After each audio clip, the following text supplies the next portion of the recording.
Hello students, in this video we will take transcription unit तो we already did. Now we will do the gene. अब सबसे first चीज है बेटा कि what is gene. एक सिंपल सा वर्ड है, जब से जेनेटिक्स स्टार्ट किया है तब से पढ़ते हुए आ रहे हैं, है ना. सबसे पहले हमने पढ़ा मेंडल ने दिए फैक्टर्स. फैक्टर्स क्या होते हैं? Factors are those which are responsible for the transmission of character from parents to offspring. Okay, फिर हमने कहा कि जो फैक्टर्स होते हैं actually they are jeans.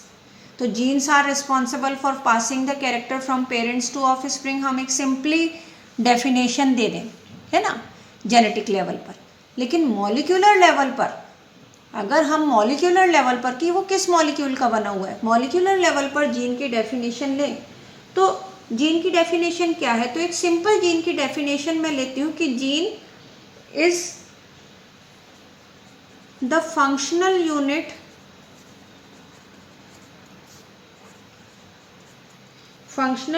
Of inheritance. Functional unit of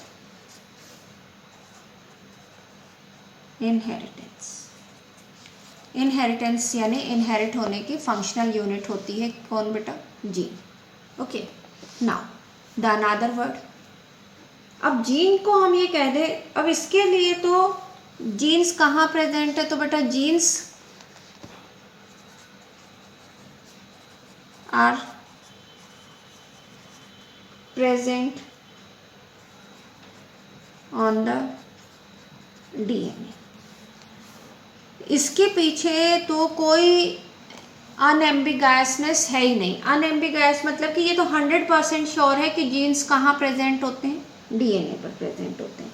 लेकिन बेटा लिटरली अगर हम लोग जीन को डिफाइन करना चाहें in term of DNA sequence तो वो थोड़ी सी डिफ़िकल्ट होएगी, थोड़ा सा कॉम्प्लिकेशन आएगा. और वो क्या कॉम्प्लिकेशन आएगा? सिंपली बेटा आपको पता है कि डीएनए से, अभी हमने कहा ट्रांसक्रिप्शन अगर होता है तो आरएनए बनते हैं बेटा. और आरएनए जो होते हैं वो 3 तरह के होते हैं. Different are also there but mainly are of 3 type. कौन कौन से बेटा? One is called as mRNA, messenger RNA. Second is called as tRNA, transfer RNA. Third is called as rRNA, ribosomal RNA.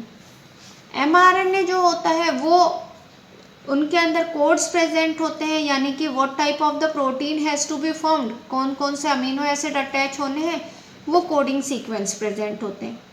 tRNA, transfer RNA, actually they are responsible for the transfer of the amino acid from amino acid pool to the ribosomes. और ribosomal RNA are responsible for the formation of ribosomes. अब बेटा बात आती है कि हम ये कहें कि the sequence of DNA या the DNA sequence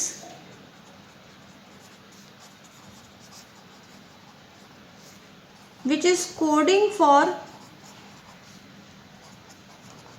जो tRNA बना रहा है या rRNA बना रहा है ना. the DNA sequence coding for tRNA और rRNA is also called gene. तो हम जीन की ये डेफिनेशन नहीं दे सकते कि gene is responsible for the transmission of the character, क्योंकि वो तो tRNA बना रहे हैं. tRNA is not responsible for the transmission of the character. rRNA is also not responsible for the transmission of character. तो इसके लिए हम जो न्यू स्ट्रक्चर देते हैं that is called as cistron. तो we can take the cistron, है ना, instead of gene we should say cistron. अब सिस्ट्रॉन क्या है बेटा? Cistron is the segment of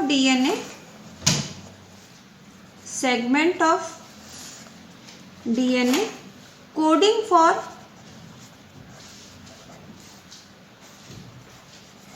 polypeptide. अब बेटा व्हाट इज पॉलीपेप्टाइड एक्चुअली? सबसे पहले आपको ये बता देती हूँ बेटा, पहले ये कहा जाता था 1 जीन 1 प्रोटीन हाइपोथेसिस. दो it is not in the NCERT now, but फिर भी मैं बताना चाहूँगी 1 जीन 1 प्रोटीन हाइपोथेसिस दी गई थी। ये क्या थी बेटा? उस टाइम में ये कहा जाता था कि एक जीन से एक तरह का प्रोटीन बनता है। फिर बाद में ये देखा गया कि कुछ स्ट्रक्चरल प्रोटीन जो होते हैं वो एक से ज़्यादा पॉलीपेप्टाइड चेन से बनते हैं। जैसे हमने हीमोग्लोबिन का करा था बेटा, हीमोग्लोबिन में 2 पॉलीपेप्टाइड होती है, अल्फ़ा एंड बीटा चेन। तो अल्फ़ा चेन आपको पता है बेटा, हमने ये देखा था थैलेसीमिया कि एक है अल्फ़ा थैलेसीमिया, एक beta thalassemia. Beta thalassemia present on the chromosome number 11 and alpha thalassemia is present on the chromosome number 16। मतलब दोनों अलग अलग क्रोमोसोम पर प्रेजेंट थे, अलग अलग जीन रिस्पॉन्सिबल थे उन पॉलीपेप्टाइड के बनने के लिए। तो फिर नेक्स्ट जो डेफिनेशन आई वो आई बेटा 1 gene 1 polypeptide.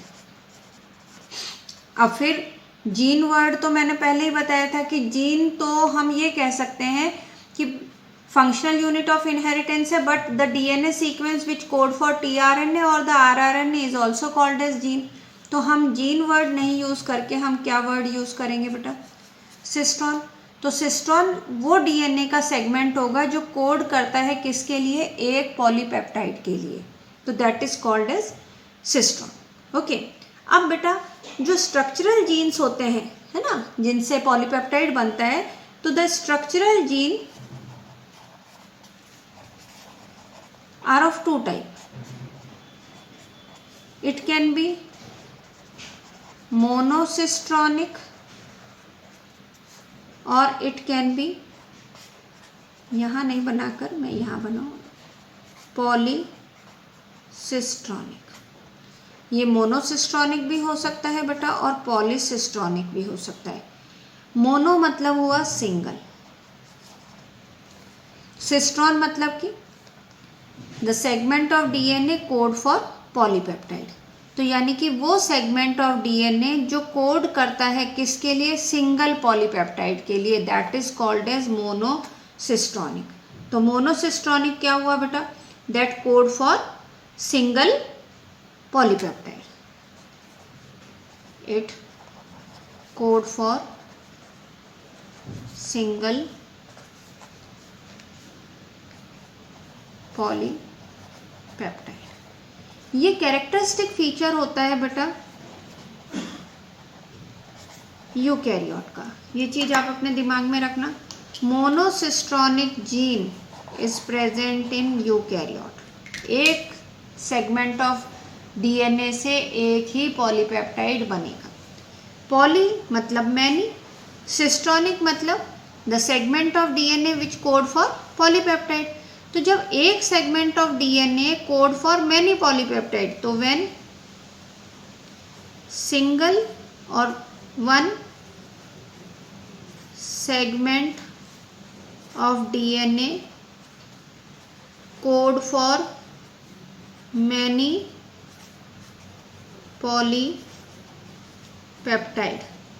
Then this condition is, poly means होता है बेटा मैनी, तो then this condition is called as polycistronic and it is the characteristic feature of the prokaryote. किसका characteristic feature है बेटा? ये prokaryote का। तो मोनोसिस्ट्रॉनिक जीन किस में प्रेजेंट होते हैं? यूकैरियोट में। पॉलीसिस्ट्रॉनिक जीन किस में प्रेजेंट होते हैं? प्रोकैरियोट में। अब बेटा सिंपल चीज एक और आती है कि बैक्टीरिया के बैक्टीरियल के अंदर तो, सेल के अंदर तो कुछ नहीं है, सिंप्लीफाई यूनिट है बेटा। एक्चुअली यूकैरियोट्स जो होते हैं, है ना, तो यूकैरियोट्स में मोनोसिस्ट्रॉनिक स्ट्रक्चरल जीन होते हैं। तो यूकैरियोट हैव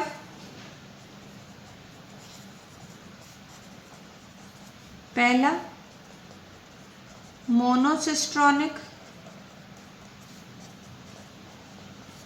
स्ट्रक्चरल जीन। ठीक है भाई, एक जीन से एक ही पॉलीपेप्टाइड बनेगा, चलो भाई मान लिया। अब साथ में एक और चीज है कि ये जो स्ट्रक्चरल जीन है that also have the split gene. तो दैट इज सेकेंड चीज हो गया। द स्ट्रक्चरल जीन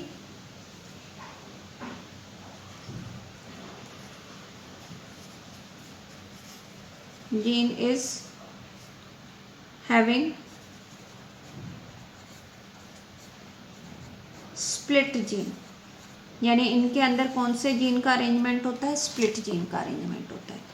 अब बेटा ये स्प्लिट जीन अरेंजमेंट होता क्या है, मोनोसिस्टोनिक है, एक सेगमेंट ऑफ डीएनए से एक ही पॉलीपेप्टाइड बननी है और वो भी पॉलीपेप्टाइड भी बननी है, तो जो कोडिंग जो आरएनए बना उसके अंदर भी स्प्लिट्स होंगे, स्प्लिट मतलब कटेगा।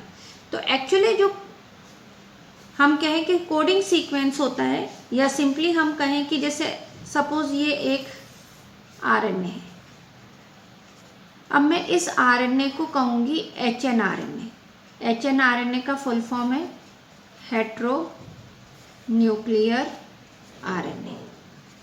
ये अभी तक एमआरएनए नहीं वर्ड यूज़ कर रही हूँ मैं, एचएनआरएनए, हेट्रो न्यूक्लियर आरएनए।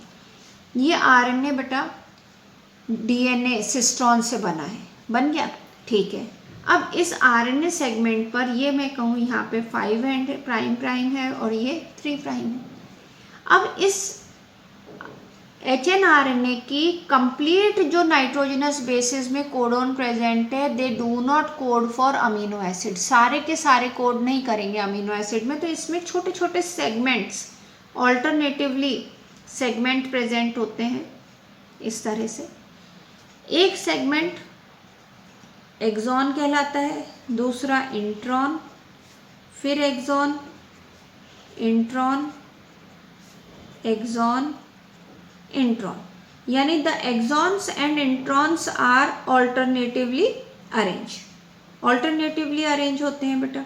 अब ये इंट्रॉन्स और एक्सॉन्स क्या है, तो simply exons are the segment which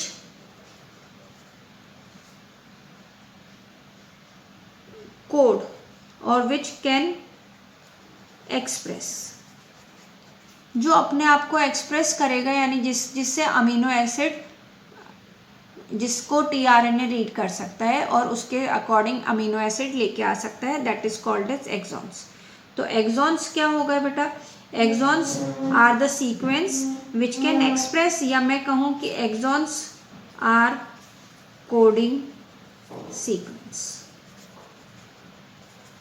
तो इंट्रॉन्स क्या हुए बेटा, introns are the segment which do not code, है ना, जो कोड नहीं करेंगे।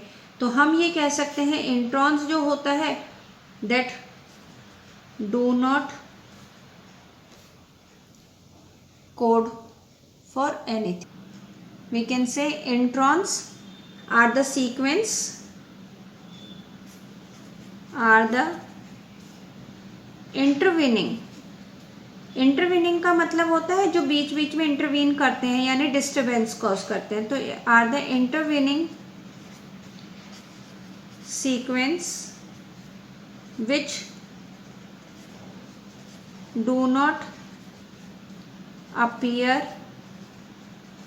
in mature RNA, mature mRNA, जो mature RNA में नहीं प्रेजेंट होंगे। तो हम सिंपली ये कहें कि exons are intervened by the introns, यानी एक्सॉन्स के बीच में क्या प्रेजेंट है, इंट्रॉन्स प्रेजेंट है।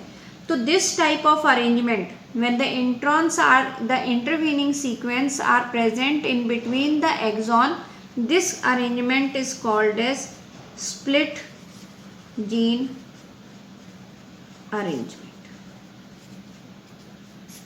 तो split gene arrangement किसे कहा जाएगा बेटा, split gene arrangement when the introns, है ना, are intervening, मतलब these are the intervening sequence present between the axons which do not code for और which are not present in mature mRNA, क्योंकि इनके ये कोई चीज़ के लिए कोड नहीं करते।